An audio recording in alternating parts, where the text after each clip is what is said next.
Hello, my dear friends. It is time for Shakespeare's Shameless Self-Promotion Happy Hour. I am your friendly neighborhood Shakespeare, and shamelessly self-promoting myself. Do I have guests? You don't know. Okay, yeah, you do, because I told you there's going to be guests. I have two amazing, wonderful guests for tonight. I have an artistic director from a theater. Yes, a theater. And I have someone who is becoming the overall god of everything in the Renaissance world. So we're going to have a wonderful show tonight, and I hope that you are staying safe and healthy in this time right now. It is a troubling time, but you know what? The only way to get through it is to go through it. We're going to go through it together. So here we are, and Adam Bly is calling me Your Majesty over there in the comments. I have no idea why, but I'll take it. King Shakespeare, sure. Maybe even Duke. Duke Shakespeare? I'll take a Duke. I'll take a duchy. But wonderful music coming up at us right now. It's called Shakespeare Approves of This Theme Song. It's by the Jackdaws, and I love them nearly as much as I love you. But let's fade that out and just have a wonderful, wonderful show here today. So friends, please welcome to the show two very good friends of mine. I have from Music the Gathering, one of the greatest names of a band out there. And from the Zenith Players, I have Olivia and Claire. Oh my god! Oh my god, the gingers are taking over my show! Woo! They're taking over the world. Oh, my dear friend, welcome, welcome, welcome. I toast you, I toast you. I see you have drinks there as well. Olivia, what are you drinking? Scotch. But it's actually really sad. I was originally drinking cider out of the coolest goblet in the world, but I discovered it had a leak. Oh. So now I'm back to scotch. Yeah, you got to refill it. You got to fix that, yeah. And Claire, what do you have going on? It's like a wine cooler mixed with seltzer because I'm special. It's Nice. fine. That's, you know what? I'm just going to say I'm just going to go out there and say it. That's bougie. This Well is done. what happens when you're the biggest lightweight in New Jersey. I am the greatest of all lightweights in the contiguous United States. I'm not saying anything about Alaska or Hawaii. I'm just simply saying, in the ones that are all connected physically to each other, I am the greatest of all lightweights. Everyone's always like, oh, Shakespeare, what are you drinking? It's coffee. It's always coffee. It's always coffee. Also, are we a tri-state triangle right now? Oh, are you in Pennsylvania? I'm in Connecticut. Ooh, yes, we are technically in a tri-state triangle. Yes. Ooh, but no matter where we would be, we'd always be in a triangle. True. I mean, but 3 points. But well done. And we already have people joining in. Michael Gartner is saying in 2 separate messages, hooray for the Duke. Thank you. Thank you, since I am a now self-declared Duke here. And he said, Jack does. Yeah, I know, right? Those guys. Terry Archer says, hello, Olivia, we miss you. Hello, Adam Bly saying he's just throwing the royalty thing out there for me. Thank you, Adam. I appreciate it. Asia, your co-bandmate, is saying, woo, Liv. Hey, Asia. Michael, of course, saying, Scotch and hooray for Liv. All right, Claire, we need to get your people on here too. All right. But, oh my goodness, what a week it has been. Oh my gosh. I mean, the world is on fire. I mean, up is down, black is white, cats and dogs living together, mass hysteria. And of course, I'm talking about Ian McKellen going on YouTube. He was on YouTube on Sunday. I watched it. It was great. It was a good time. Only pure chaos can bring Ian McKellen to YouTube. Oh, yeah. Pure chaos. Thy name is Josh Gad. Josh Gad, you have hundreds of thousands of more viewers than I do. Teach me your secrets. Give me some of that. Probably it's the name recognition, but that's fine. That's fine. All right. Oh, yes. Olivia, right before we started the show, you mentioned something about folk music. And since you're in a band that does all sorts of amazing music, let's talk about that. Because you are in the wonderful band, Music the Gathering, which BT Dubs, great name. Thank you. Great. Thank you. Yeah. So tell us what that whole adventure is like right now. Yeah, sure. So for those of you who don't know Music the Gathering, thank you everybody in the comments who does know us. We are 3 people, myself, Asia in the comments, and Mark fiddle, accordion, guitar, cajon, many cajones. And we like to do new, fresh arrangements of folk music, many times with mashups. And we also like to do game shows. So at certain festivals, you see us, we have these giant spell cards and we cast them against each other. And then we play stupid improv games while singing our songs. So that's us. And in terms of what's going on in the folk universe right now, very little in terms of live performance, but we'll get to virtual performance in a bit. But specifically this week is sort of a reckoning because like for many, many years, we've had an issue with folk music and some people being a little too traditionalist, some people being very historic, some people being very white. And so this is a week where you bring it to the fore and you talk about it. So I specifically was talking to Shakespeare about how I wish that folk music people engaged with the folk process more and the fact that songs change every single day. And so why don't we change them for the better? And so Music Together, we do try and do that a bit. We change lyrics because you're making a new arrangement anyway, so why not change the lyrics as well? In my last group, R, that's A, 3 R's and 3 exclamation marks. That's the group that started me in folk music. They are very progressive, mainly student-based, and they're constantly changing lyrics left and right. And like many of these sea shanties, for example, have like Pacific Islander terms that we don't need those in there. Just take them out. So I think that's a lot of what's going on in folk music this week. Okay. And Claire, you are doing some wonderful stuff over there with the Zenith Players. Among other things, let's call it socially conscious Shakespeare. I mean, not that Shakespeare is necessarily socially unconscious, but I like to think I'm woke for the 16th century. But, you know, you've got an amazing show coming up on Saturday, so tomorrow at 7 o'clock over at facebook.com/Zenith Players. Could you tell us what's going on with that real quick? Sure. Yes. Well, we're approaching week 12 of our Shakespeare Reader series. And we do try to just keep aware of what's happening in the world. So we didn't want to shut down our whole theater company because of what is happening with the health crisis, but we just took everything online and we've been doing a reader series. This weekend, it's kind of a favorite project of mine. We have Julius Caesar coming up, where the entire cast is made up of women and non-binary cast members. So it's really an effort to get the voices out there that traditionally have kind of been denied the opportunity to play these roles. And we're really excited for the opportunity to kind of just bring this play to life and give it really a lot of oomph behind it.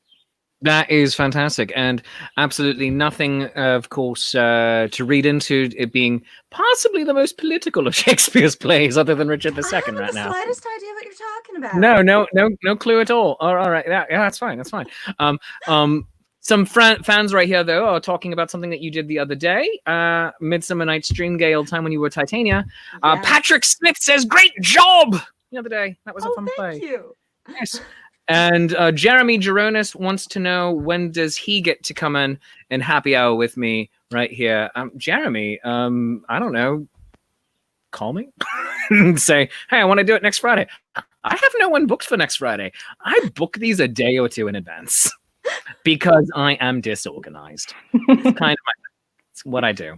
All right. I mean, look at me. Am I in costume? Am I in garb? Yeah, that's arguable. I mean, I am wearing a Renaissance shirt, but I am also wearing linen pants. I'm wearing boat shoes, for God's sake. It is summer. I'm like, do I have to be in my costume right now? No, that is the benefit at this moment of not performing at a Renaissance fair right now. It's like, I don't have to go into full costume. I'm like, hey, screw it. I'm gonna, like, when I'm only doing stuff from up here, I'm only dressing from up here. Yesterday, I did a show wearing gym shorts. Come on. And that was one of my rants. So go ahead and start drinking. All right. Yes, we'll do. I was excited because I realized that I had put on sunscreen on more than just my face for the first time in 3 months, which is unheard of on the Renaissance Festival circuit. I know you were talking to the Jackdaws about sun and all that the other day, so you probably feel me there.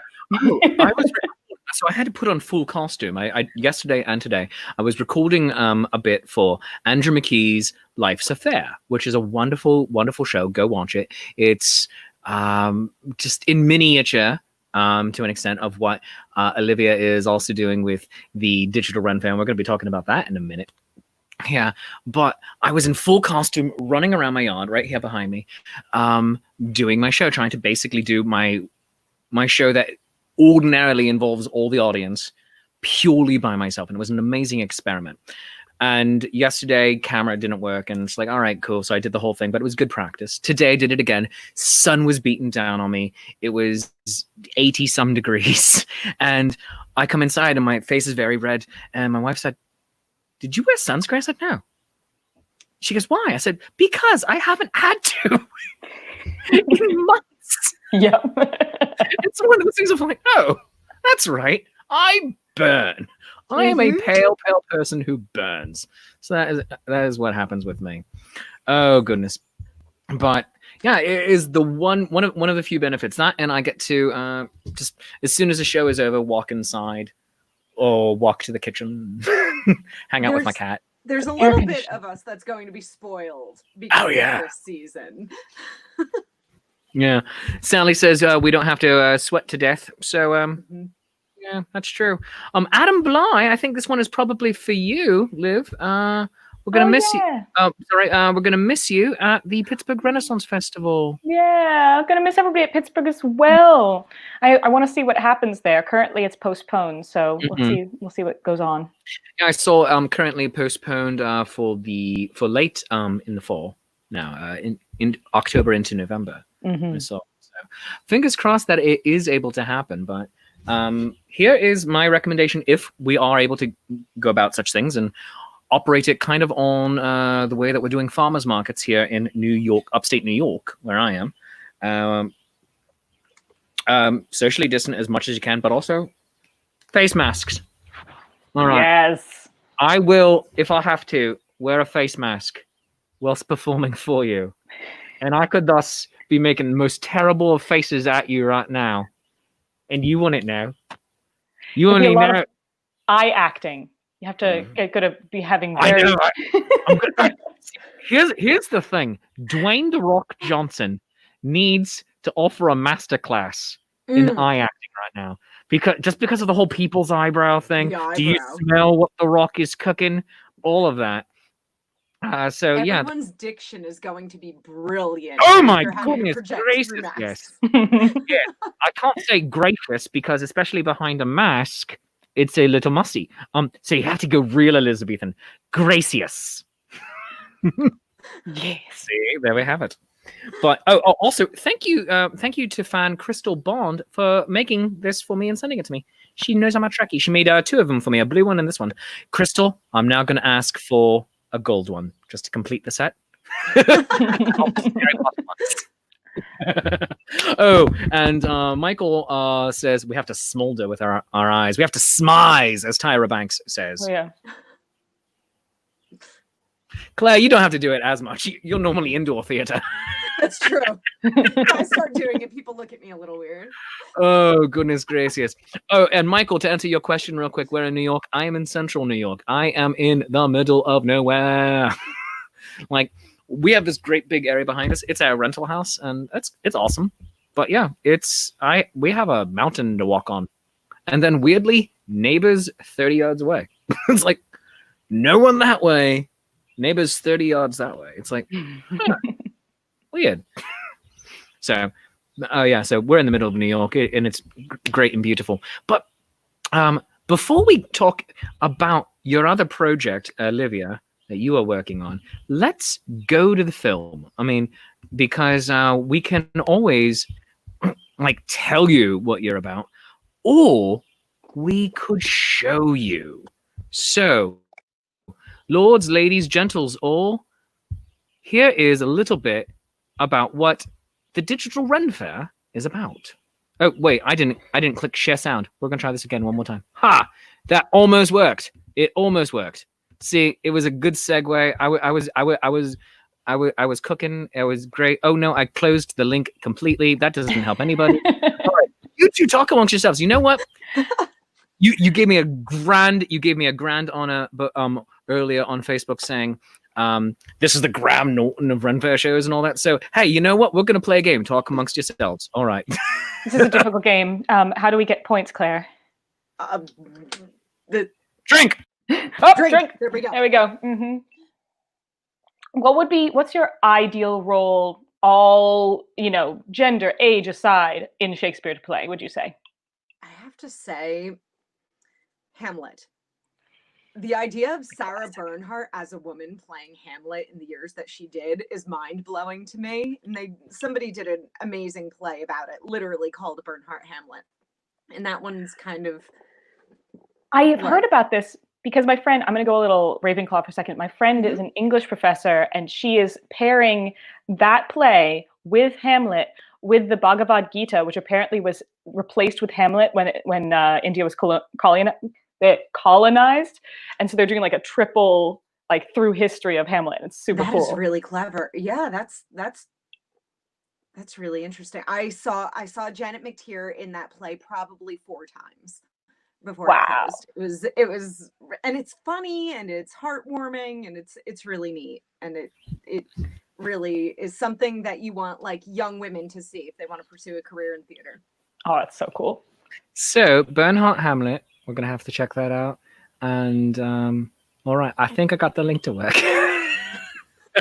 Hooray! If you are ready, my friends, let us see what the Digital Ren Faire is about. So here, almost made it work. So here we go.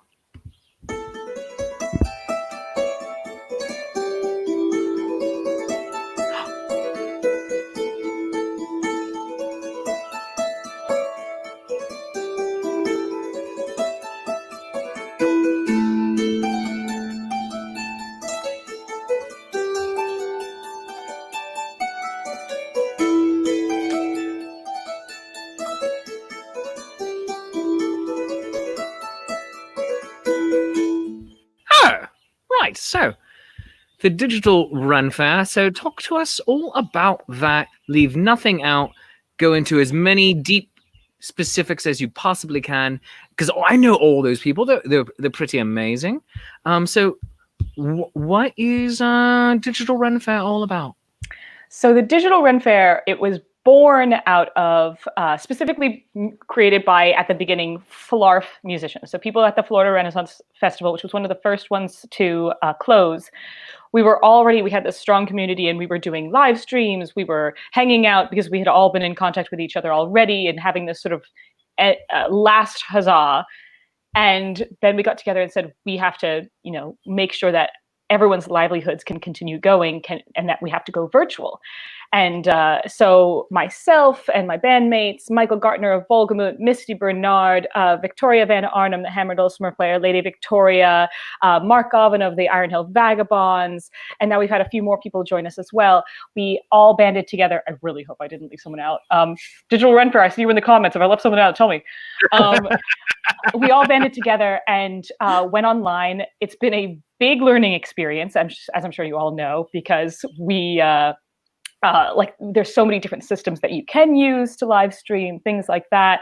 This season has specifically been pre-recorded because Facebook was giving us such a hard time last season that we said, let's try twisting our system a little bit and experimenting with pre-recorded. So what you just saw, that whole little trailer, is made by our video team called Rain Bubble Productions. And they are amazing. I love the graphics. It just takes me back to my childhood. I know. Yeah, they've been playing around with a lot of like RPG, like 90s video game or 80s, 90s video game graphics.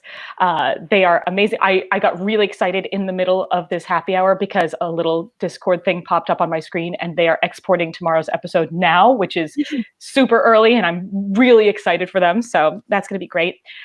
We might be experimenting with more live streaming next season because Rain Bubble Productions is awesome.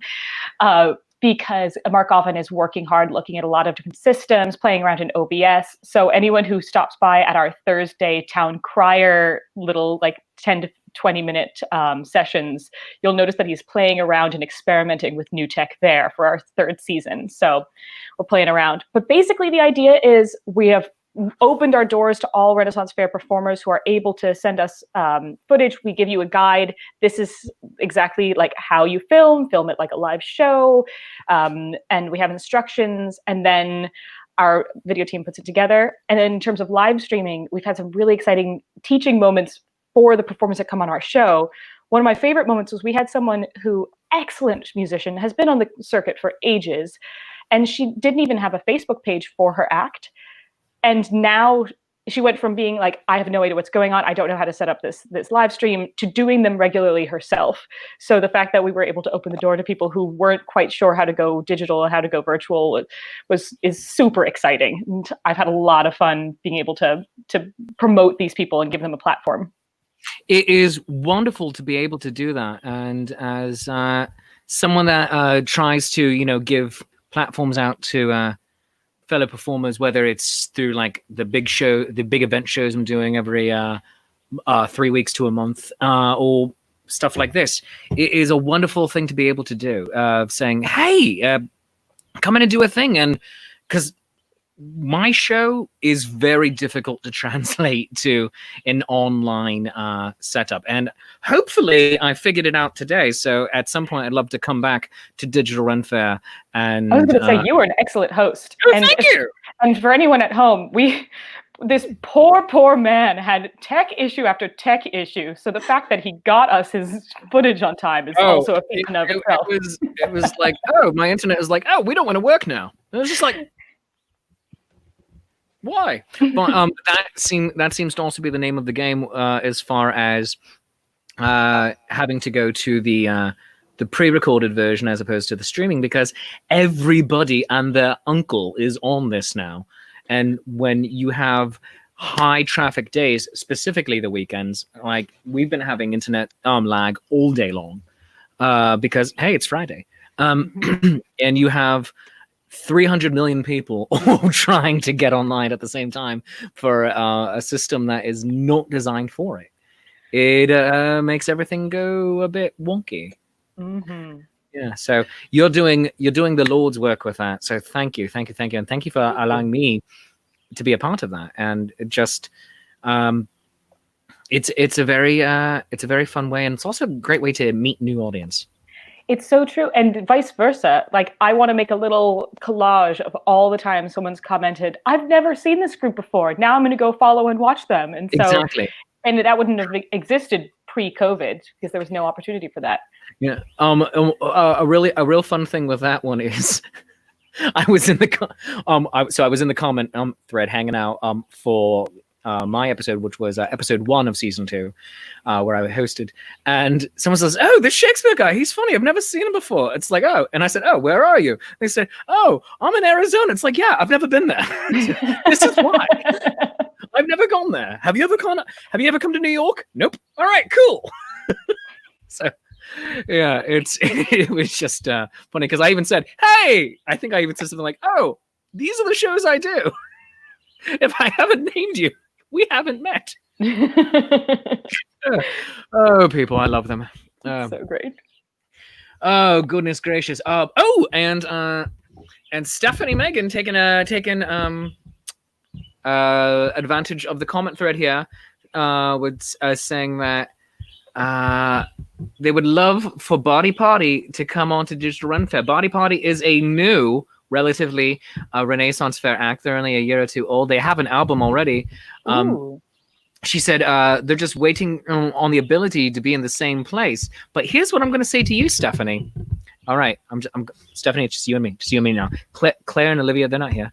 It's just you and me. See, you didn't even see what they did. It was great. There they are. Oh, yeah. Yeah. All right, Stephanie, just you and me. Just you and me. You all three can pre-record your stuff. Yeah, Chelsea can lay down a bass track on the guitar, and then you and Hannah can come in and sing, and each of you just be in your bathroom or something. That's fine. Just do it. And then send it in to Digital Ren Faire. And yeah. I mean, I'm just gonna speak for Olivia right now. Yeah, they'll take it. Yes. What else are they doing? Come on. I mean, you're cool with that, right? You're cool. You're cool with that? Absolutely. Yeah, all right. I think that Rain Bubble would murder me if I didn't say this, though, that we are making your lives easy. Don't edit anything. Just send us all your raw footage and all your plans for it. And there's many reasons for that, but we will do all the hard work for you. I didn't have to edit.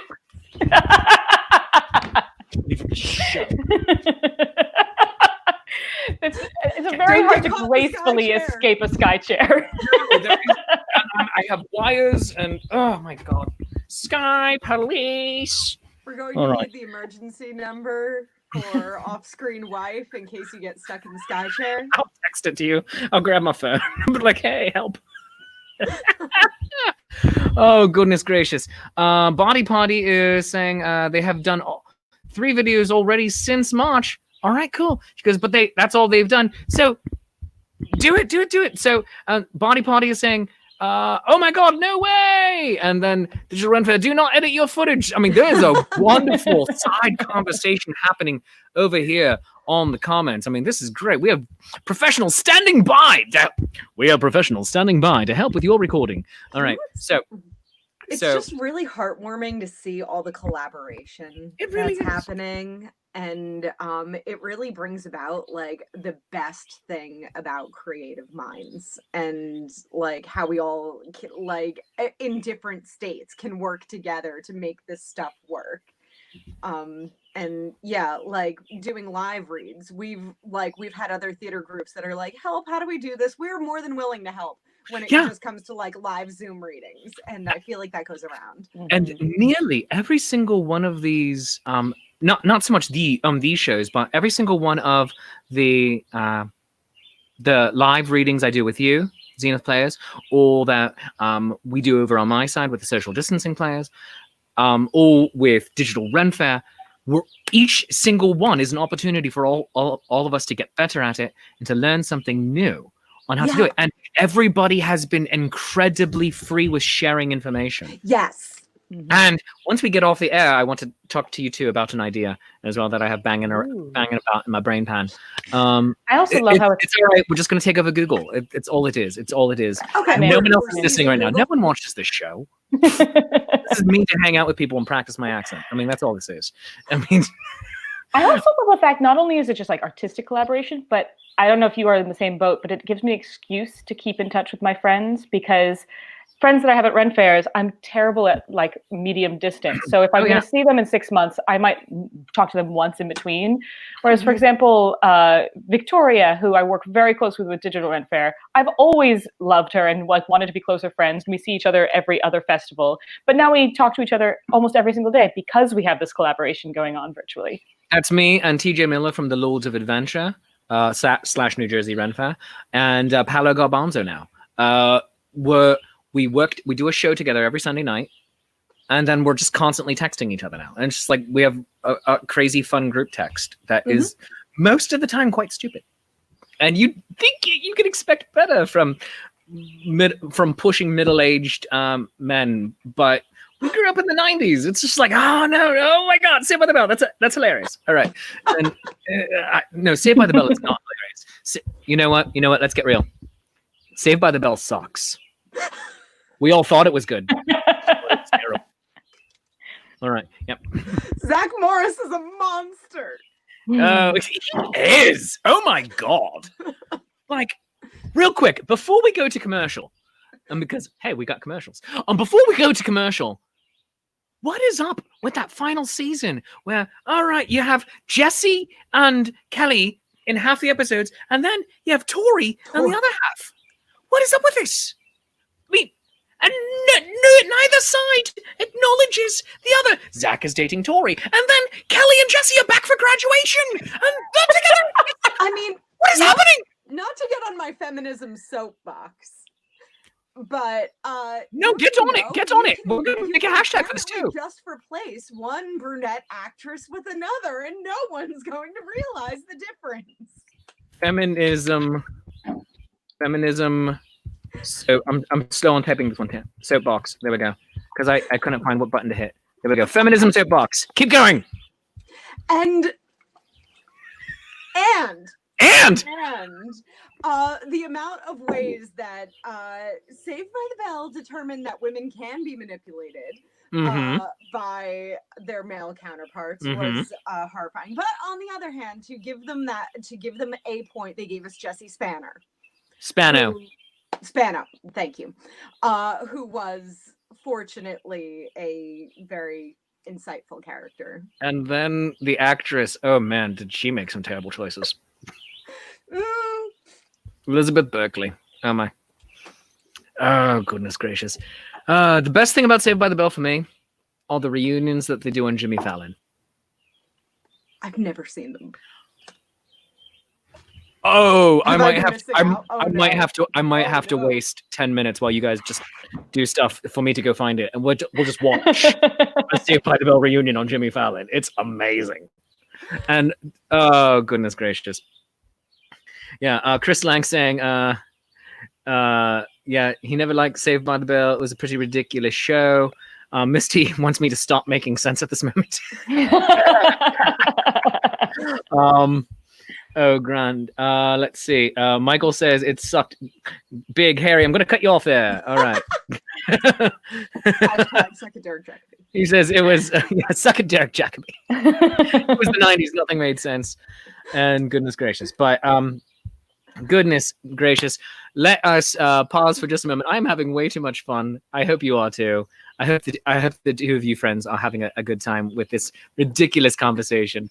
We're going to come back to it in just a moment. But first, my friends, I must pay some bills because Shakespeare's Shameless Self-Promotion Happy Hour is brought to you by the good people at Hill Storage and Rigging Company. Hill Storage and Rigging Company in Middletown, Pennsylvania. Enjoy the peace of mind that comes from knowing your equipment is in skilled and experienced hands, with services from our machine movers and erectors in Middletown, PA. Established in 1967, Hill Storage and Rigging Company is a family-owned and operated full-service millwright, serving industries in the Mid-Atlantic states and beyond. We are a women-owned small business. Hours of operation are Monday through Fridays, 7 a.m. to 5 p.m. Eastern Time. Available Saturdays and Sundays by appointment only. Hill Storage and Rigging Company. No job too large or too small. Call us at 717-944-7676. That number again, 717-944-7676. And go to hillrigging.com. Thanks again to Hill Storage and Rigging Company for sponsoring Shakespeare's Shameless Self-Promotion Happy Hour. If you would like to become a sponsor, drop me an email, shakespeare@shakespeareapproves.com. And I'll talk about anything. Vitamins. So long as that they are FDA approved and, work. I mean, I'm not going to sell chalk. This isn't, Eleanor's job on The Good Place. No. This is real. This is what we're going to do. All right. But just a wonderful show. And let's get back into The Good Place, not me. This show's crap. I mean, what? But let's get back into our conversation with Olivia and Claire. Olivia from Music the Gathering and Digital Ren Faire, and Claire from the Zenith Players. Oh my God, melts on faces. Oh, goodness gracious. Yeah, let's talk about The Good Place. All right. Who here is a bit of an Eleanor?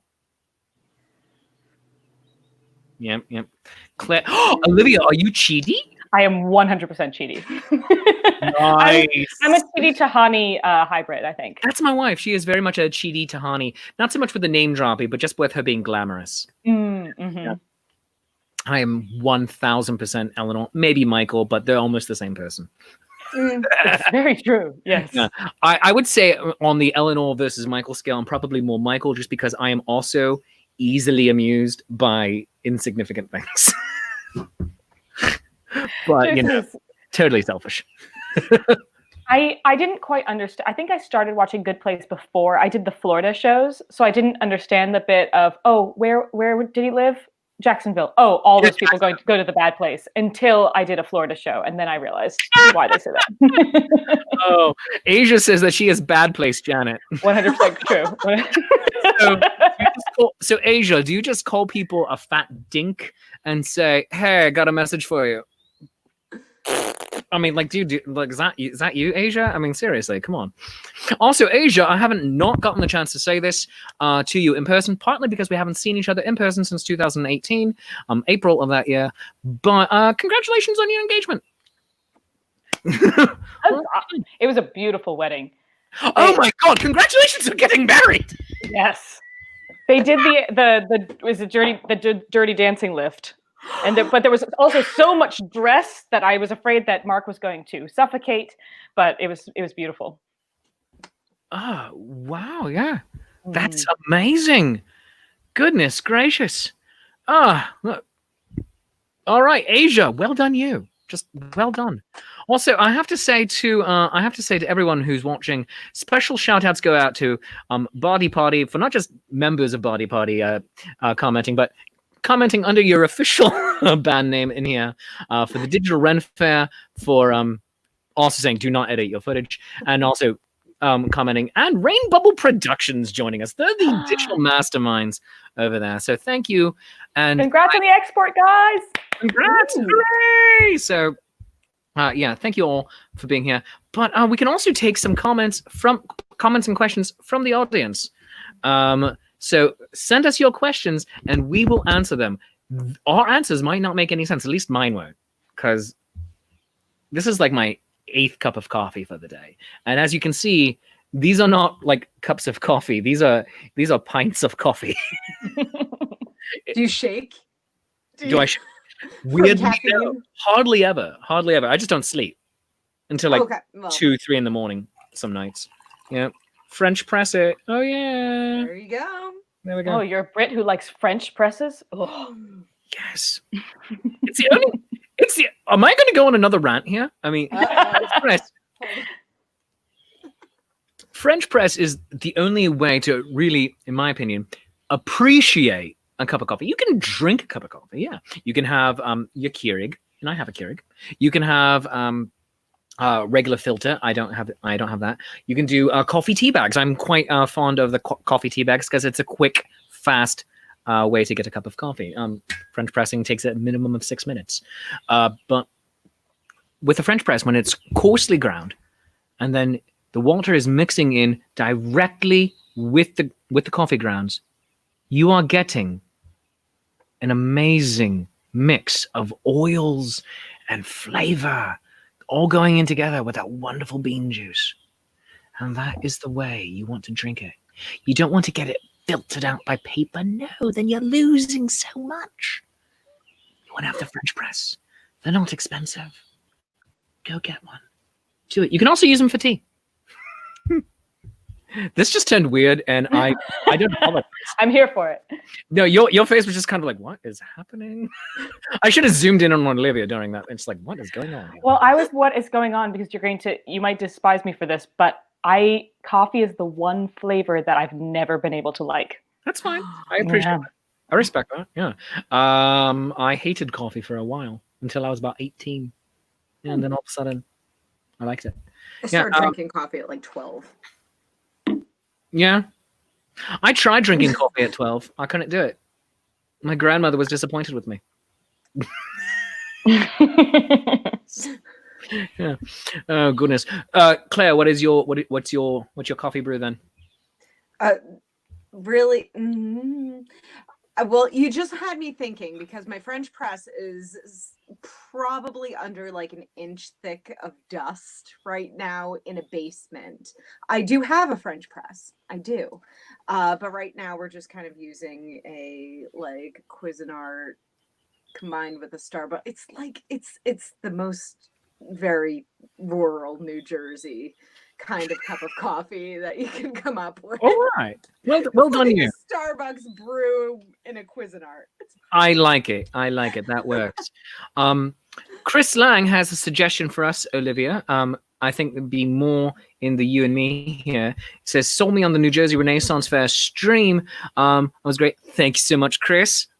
I hope I don't owe you any money for that because he'd love to see an all-barred virtual Ren Fair show with Body Party, Rob Dinagian. Thank you, Rob Dinagian Bards, the Bedlam Bards, Dan the Bard, me. So, so let's do that. Foxy Bard.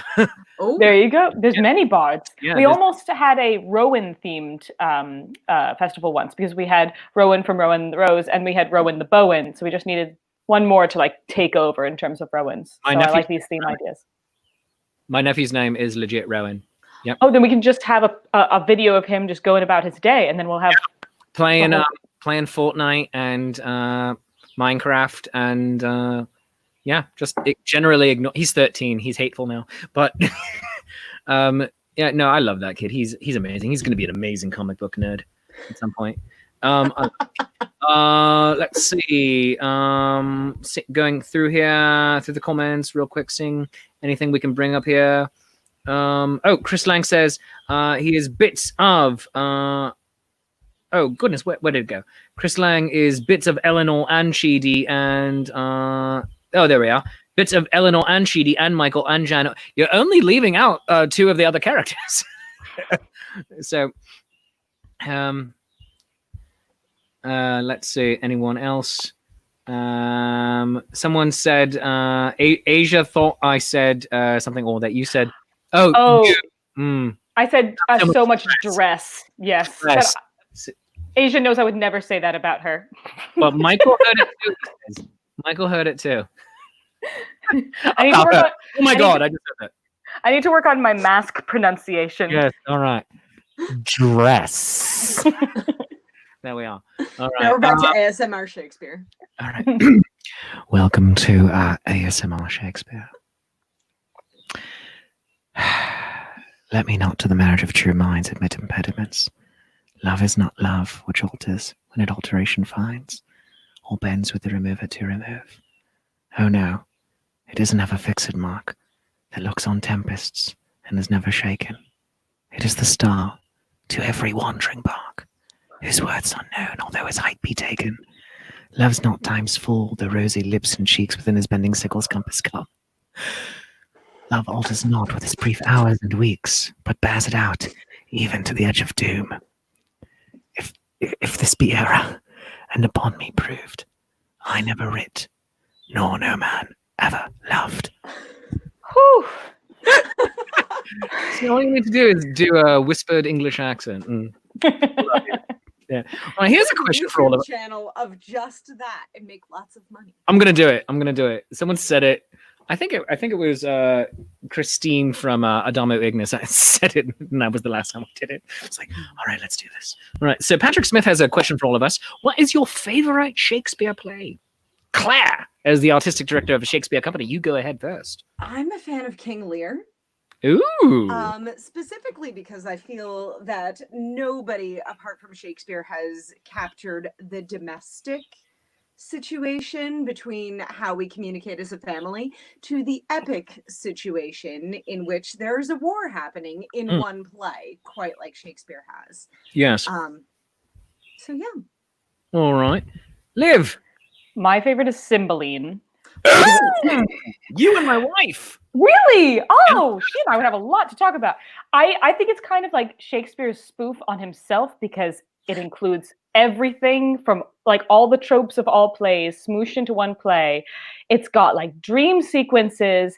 It's also got one of the most beautiful like ballad poetry parts, the Fear No More. Yes. And then also it has one of my favorite. Am I allowed to read a dirty line if it's Shakespeare dirty? Totally. Awesome. It has one of my favorite lines of all Shakespeare in terms of humor, which is that Cloten, the stupid character, is trying to woo Imogen, and he's trying with lute, but then he's going to start singing. So he's going to go from lute to singing. But the way he says that is, if you can penetrate her with your fingers, so we'll try with tongue too. And I saw this on Broadway when I was 15 years old, and with all these blue-haired ladies, and it's this big theater, and that line happened, and all the blue-haired ladies who were probably asleep, there was silence, and all you could hear was my laugh echoing through the theater. And I thought it was the funniest thing I'd ever heard. Excellent. Yes. Very good. And I'm going to say my favorite Shakespeare play is well, see, the problem is I have 3. One actually for each of the main categories. For the comedies, it's Much Ado About Nothing, because it really is a play about nothing. But it's a Seinfeld episode. But it is a grand precursor of the romantic of what we now have as the romantic comedy, or even a sitcom. But it deals with love in a grown-up way. It was there, it was lost, they came back to each other. For the tragedies, it is Romeo and Juliet, because, yeah, you're dealing with stupid teenagers But there is a reason that that one is what is taught to middle schoolers and high schoolers all the time. It's characters approaching things with the all or nothing approach that teenagers tend to do. It is life and death, and they make it literally life and death. And then for the histories, King Henry V, because it's soaring and it kind of gives you nationalism, but in kind of a healthy way. Of here's a good way of showing your love of country without saying I hate the other. Mm-hmm. And it's soaring. Silas is asking, have we been playing any good video games lately? Well, actually, just any video games. I recently became obsessed with Divinity, thanks to Jonathan Tucker, Finn Bender from Musical Blades. I've been playing way too much. I think it was something like 50 hours the last time I looked, and I haven't been playing that long. So, oh, all right. Claire, what have you got? I'm terrible. I am the worst. I would just like to state that beforehand. But I don't play anything that's been created in like the last 10 years. So if it's not Left 4 Dead 2, I'm probably not playing it. My two favorites right now are Star Wars Bounty Hunter, which is, I don't know, a 16, 17-year-old game on the PlayStation 2, and Mario Kart on the Wii. Okay. That's a great game. Nice. I love it. We're getting a Switch soon, and then I'm gonna be playing some more Mario Kart. Question for Claire from Michael Gartner from Volgamut. Hello, Volgamut. Need to get you on the show here. Question for Claire. Tell us more about your projects. Yes. Okay. So every Saturday we do a Shakespeare reading, and it's a lot of fun, and it's really open to everybody. So if you're interested in being a part and just reading a character in a Shakespeare play, you can absolutely email casting@zenithplayers.com. Or send us a Facebook message, and we will get back to you probably within a few hours, because we're all locked down and we have the internet at our fingertips. But we do a new Shakespeare reading every Saturday evening. And then Monday evenings, we also have had we've called it the Baskerville Project, but it's the Hound of the Baskervilles. And we release it kind of in serial form, which is very much the way that Shakespeare, too many of these. Arthur Conan Doyle. One was too many. I couldn't remember politely. Yes, in which Arthur Conan Doyle released The Hound of the Baskervilles as a serial. So we have our final episode of that, but you can listen to all of them on our Facebook page as well. But yeah, if you're interested in Shakespeare, it's Saturday evenings at 7:00, and then they also remain on our Facebook page. So if you missed Henry V, or if this weekend you can't catch us for Julius Caesar, they will remain there, so you can catch up on them. Very good. And one more question for you. There it is, from Patrick Smith. For the Zenith player, where do you get the genius changes and ideas to make the plays more engaging and interesting? Nothing wrong with straight readings either, though the works are great literature. We just kind of go by how we feel things, what we need in the world at the current moment. And I very recently kind of went on what voices are missing in the theatrical world right now. And I really wanted to hear more from women. There's been a lot of criticism of female voices. There's been a lot of criticism of people that happen to be members of the trans community. And we wanted to really kind of get them out there. And we thought, what is a good play to really focus them? And Julius Caesar came to mind. Last week we did a mostly traditional casting of Henry V. So we do kind of try to mix it up a little bit, but we are definitely not afraid of non-traditional casting. And it's also been in our mission statement from day one that we are open to actors of any abilities, ethnicities, genders, and we really want them to be a part of the theatrical community. So we are really looking at casting people in roles that they might not typically be allowed to play in traditional, professional, or community theaters. Wonderful, fantastic.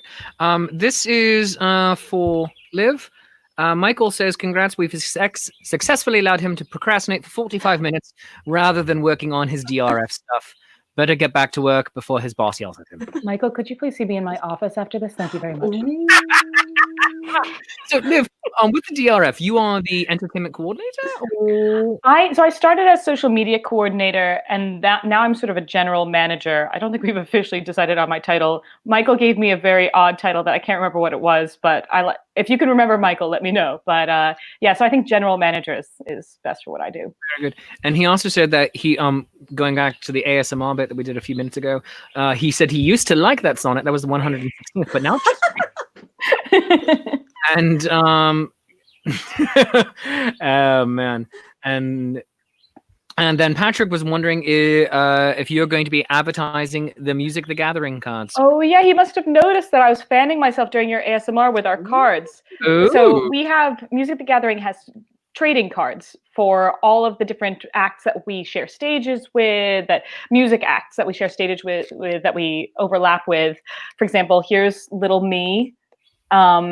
And I know that you had Jackdaws on recently, so here's Little Whiplash, as you can expect. Oh my god, that's amazing! Right? His flavor text is inappropriate, as you would expect. And I know last week you had Lady Morgan from Chase Treasure. Uh-huh. And then we've also got my bandmates. We've got Asia, if you know who we are. We've got Marco, but we've got a ton. I think we're up to something like 30 cards representing musicians all over the circuit. So if you go to musicthegathering.com, and there's a little thingy, it has GATHERING.com, then you can see all the different... You're totally fine. The number of times I've typoed, man. But you can see all the cards that we have available. You can order them. I'll ship them to you personally myself. Ooh, beautiful, beautiful. Who does your artwork? Her name is Katie Stevens Maphis. If anyone who's done the New York Renaissance Festival, you might know her because she's Kevin Maphis's wife. Kevin is a... She and I are actually going to be working on a project together. Oh, really? What is it? Well, goodness gracious. We're going to be working on a comic book or storybook together. Yeah. That's amazing. Oh, she's an excellent person for that. Her art is beautiful. It's rude.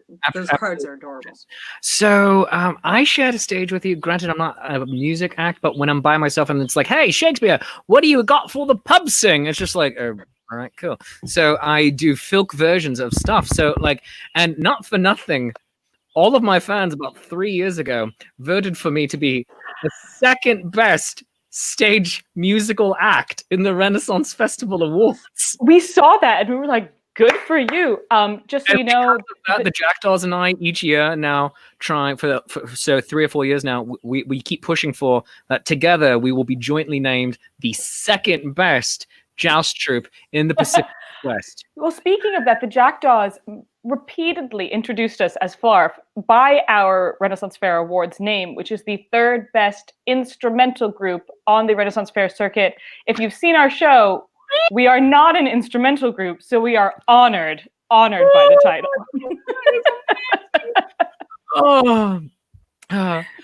Back into big specifics.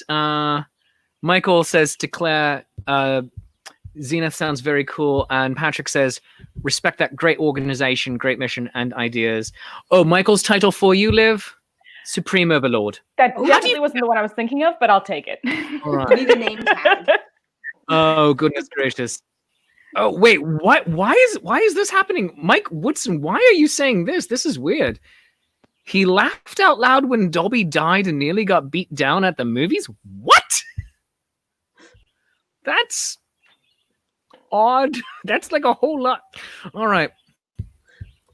If you're laughing when Dobby the house elf dies, you have no soul. You have no soul, sir. And I will fight you. I cried. Dobby Hedwig didn't get got me. Oh, Hedwig yeah. got me good. Hedwig got you, Dobby. Like, and it's like, I can't talk. all right. Goodness gracious. And Asia said for that, they weren't, you all weren't even on the ballot. How did you even get clicked on? Write-in votes. They used to do write-in votes. Oh, that makes sense. And my theory was I got accidentally put into music category, but then my fans all thought it was funny to vote for me. But here's the thing. I've still not won comedy. I've won best children's, and I'm trying to get the category name changed to family entertainment because I'm not a children's act, but I'm family friendly, totally. My fans all, I guess, thought it was funny because a couple of them were like, "Hey, this is hilarious," to vote for me in the music category. But how many of them? Because they also sometimes publish, "Here's how many people voted," and "Here's how many votes you got." And it's like, for how many people voted for that category, or voted for me to be the second place in that category? If they had taken it over to comedy, I would have won. It's just like.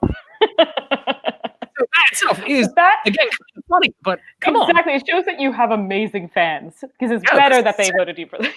It's so good. Yeah. Chris is saying, was Dobby's death even sadder than Sirius's death? In the movies, yes, totally. In the books, yes, totally. That's my vote. Claire, Olivia, thoughts? I have to agree with that. There's something just so innocent about Dobby. Yeah. And to think that also Sirius was in prison for so long that like the fact that he already escaped sort of a death of the soul already, it's like, okay, it's terrible, but it's not as bad. Yeah. Mm-hmm. Yeah. And he went out fighting. Mm-hmm. And Dobby's was purely out of a moment of revenge against him for standing up for himself. Yeah. But as Lorraine says, he died a free elf. But also, in the book especially, you two are fans of the book? Mm-hmm.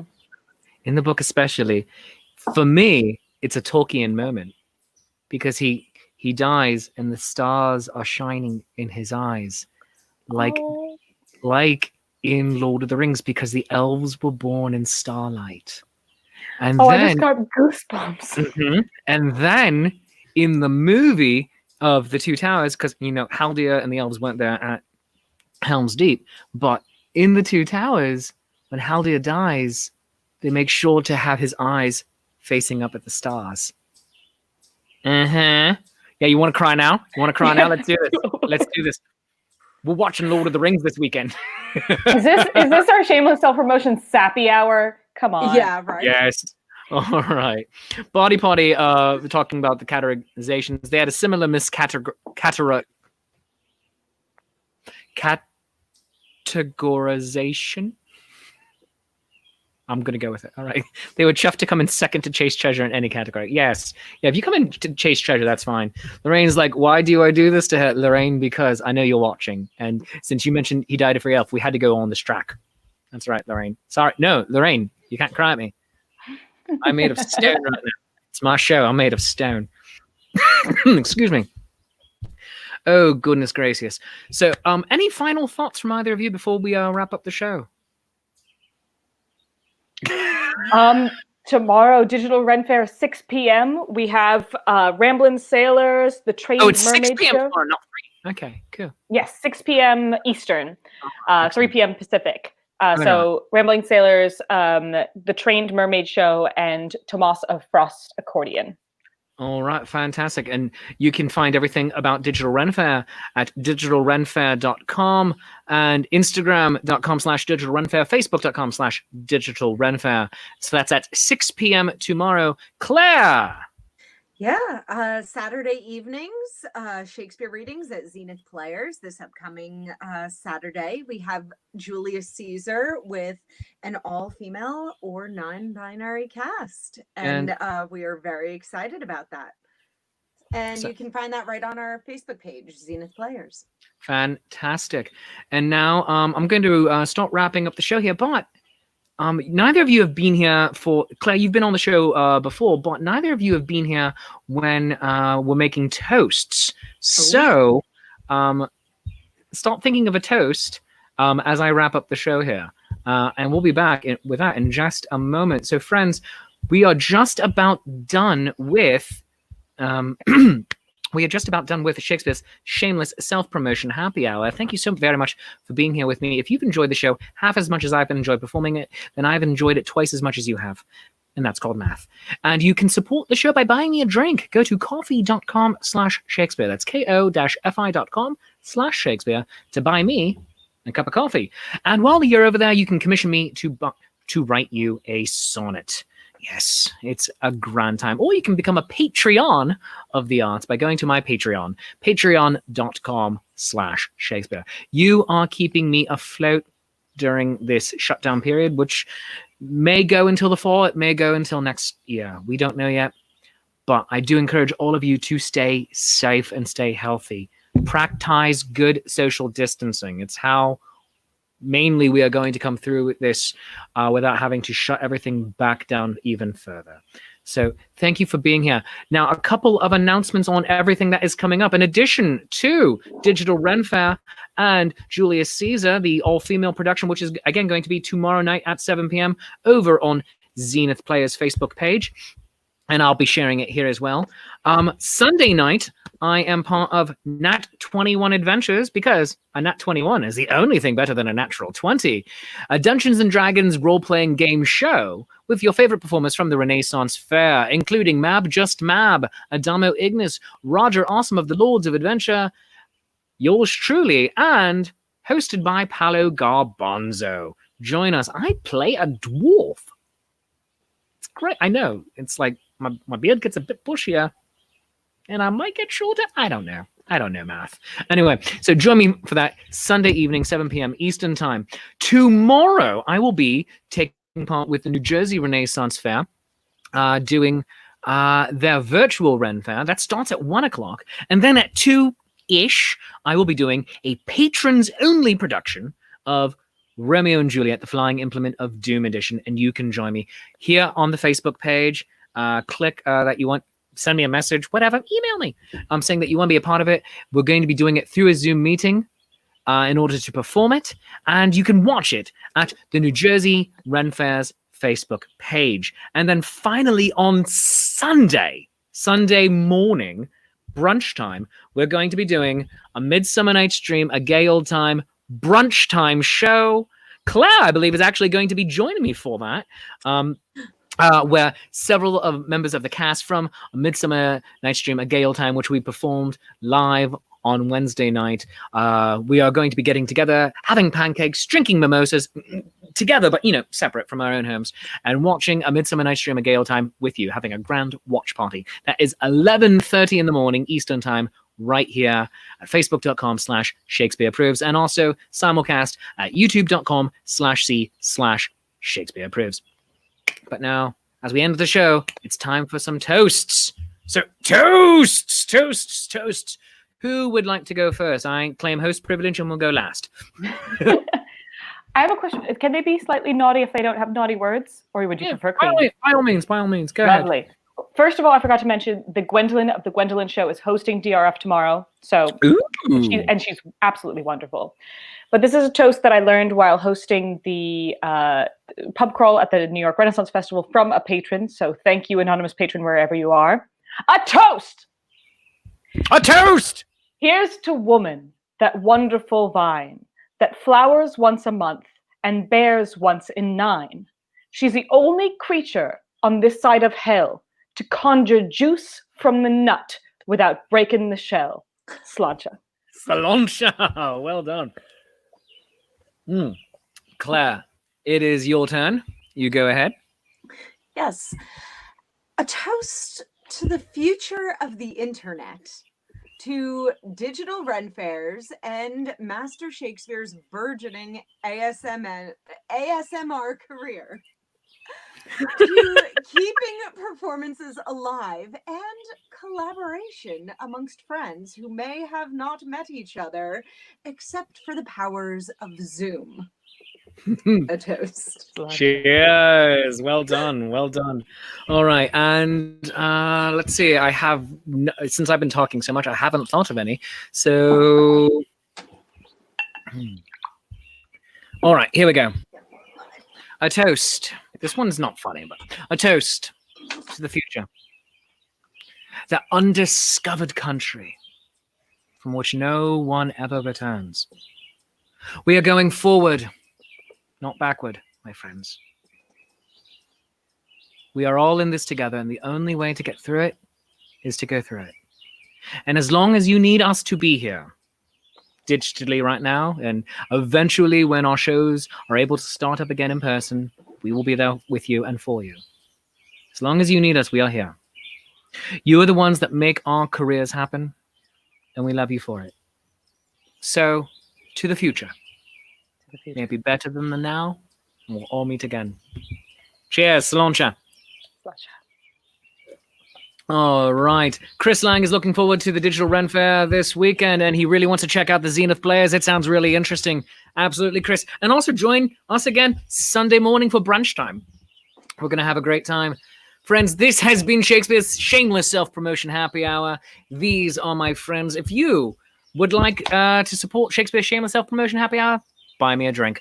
That being said, go and support them.